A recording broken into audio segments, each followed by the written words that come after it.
एक समय की बात है, एक दूर गांव था जिसे लोग सुनसान गांव कहा करते थे। कहते हैं उस गांव में रात के समय कोई नहीं रुकता था। गांव के चारों ओर एक गहरा रहस्य छाया रहता था। एक रोज रमेश नाम का एक युवक उस गांव के पास से गुजर रहा था। अचानक उसकी बाइक खराब हो गई। उसने सोचा कि वह गांव में रात बिता लेगा और सुबह मदद मांगेगा।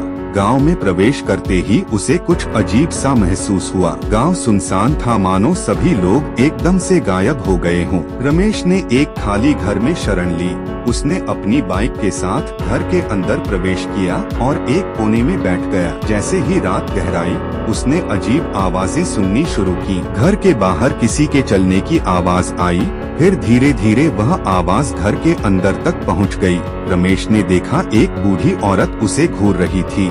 उसकी आंखें लाल थीं और हाथ में एक पुराना दीपक था। वह औरत रमेश से बोली, तुम यहाँ क्यों आए हो? यह जगह तुम्हारे लिए नहीं है। उसकी आवाज में एक डरावनी गंभीरता थी। रमेश को समझ आ गया कि यह गांव वाकई में खाली नहीं है। उसने जल्दी से अपनी बाइक स्टार्ट की और वहां से भाग निकला। जैसे ही वह गांव से बाहर निकला, उसे लगा जैसे वह एक बड़े बोझ से मुक्त हो गया हो। वह समझ गया कि कुछ जगहें इंसानों के लिए नहीं होती। उस रात के बाद रमेश ने कभी भी उस गांव का रुख नहीं किया और न ही किसी से उसका जिक्र किया। लेकिन वह रात उसके दिलो दिमाग में हमेशा के लिए अंकित हो गई।